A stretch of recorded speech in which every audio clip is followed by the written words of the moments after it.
ഹേ friends, എൻ്റെ പേര് ഗണേഷ്. നിങ്ങൾ കണ്ടുകൊണ്ടിരിക്കുന്ന ഗാഡ്ജറ്റ്കട. ഇന്നത്തെ എപ്പിസോഡിൽ നിങ്ങൾ സംസാരിക്കാൻ പോകുന്നത് എങ്ങനെയാണ് ഒരു നിങ്ങളുടെ സ്വന്തം സ്റ്റൈലസ് പെൻ ഉണ്ടാക്കുന്നത്, ഒരു ടച്ച് പെൻ ഉണ്ടാക്കുന്നത്. സോ ഇത് ഉണ്ടാക്കാൻ വളരെ എളുപ്പമാണ്. സോ വളരെ സമയങ്ങളെന്നില്ല, നമുക്ക് തുടങ്ങാം. ആദ്യമായി നിങ്ങൾക്ക് വേണ്ടതെന്ന് വെച്ചാൽ ഒരു പ്ലാസ്റ്റിക് പെൻ, ഒരു പഴയ പേന, അല്ലെങ്കിൽ ഒരു മെറ്റൽ പെൻ. ഒരു മെറ്റൽ പെന്നാണെങ്കിൽ അത് ബെറ്റർ ആയിരിക്കും, അതിൽ കണ്ടക്റ്റിവിറ്റി കൂടും. പിന്നെ വേണ്ട ഒരു ടോഫി റാപ്പറാണ്, ഒരു മുട്ടായിയുടെ കവർ, അല്ലെങ്കിൽ ഒരു ലേസ്, അല്ലെങ്കിൽ ഒരു അലുമിനിയം ഫോയിൽ. പിന്നെ ഒട്ടിക്കാൻ ഒരു ഗ്ലൂ ഗണ്ണും കൂടെ വേണം. അപ്പോൾ ആദ്യമേ നമുക്ക് ഈ മുട്ടായി തുറന്ന് ഇതിൻ്റെ അകത്തുള്ള അലുമിനിയം ഫോയിൽ എടുക്കാം. ഇതല്ലെങ്കിൽ നമ്മൾ ഈ ഫുഡ് പാക്ക് ചെയ്യുന്ന അലുമിനിയം ഫോയിലായാലും മതി, അല്ലെങ്കിൽ ലേസിൻ്റെ കവറായാലും മതി.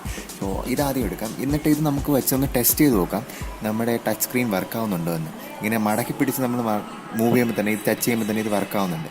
സോ അത് മതി. അതിനുശേഷം നമ്മൾ ഈ പേനയുടെ അറ്റത്ത് കുറച്ച് ഗ്ലൂ ഗൺ തേക്കുന്നു. എന്നിട്ട് ഈ മുട്ടായിയുടെ കവർ അതിൻ്റെ മുകളിൽ ഒട്ടിക്കുന്നു. അപ്പം ഇതുപോലെ ഇപ്പോൾ വീഡിയോ കാണുന്ന പോലെ ഒട്ടിച്ചാൽ മതി.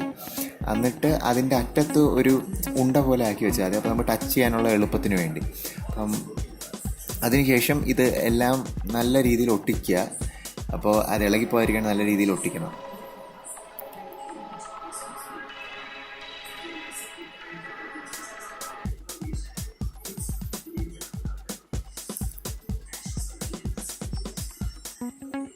മുഴുവൻ ഒട്ടിച്ചതിന് ശേഷം നമുക്കിത് ടെസ്റ്റ് ചെയ്യാം. ഇപ്പം ഇങ്ങനെ യൂസ് ചെയ്താൽ അത് വർക്ക് ചെയ്തില്ല, പക്ഷേ അതിൻ്റെ അറ്റത്ത് പിടിക്കണം. ആ ഒരു അലുമിനിയത്തിൻ്റെ അറ്റത്ത് പിടിച്ച് നമ്മൾ യൂസ് ചെയ്യുകയാണെങ്കിൽ അത് വർക്ക് ചെയ്യും. അപ്പോൾ മെറ്റൽ പേനയാണെങ്കിൽ കുറച്ചുകൂടെ എളുപ്പമാണ്, അതിൽ ഫുൾ കണ്ടക്ട് ചെയ്യും. സോ ഈ വീഡിയോ നിങ്ങൾക്ക് ഇഷ്ടപ്പെട്ടു എന്ന് വിചാരിക്കുന്നു. നിങ്ങൾക്ക് നിങ്ങളുടെ സ്റ്റൈലസ് പെൻ ഉണ്ടാക്കാൻ വളരെ എളുപ്പമാണ്. ഇഷ്ടപ്പെട്ടെങ്കിൽ ലൈക്ക് ചെയ്യുക, സബ്സ്ക്രൈബ് ചെയ്യുക, നിങ്ങളുടെ ഫ്രണ്ട്സിനെ ഷെയർ ചെയ്യുക.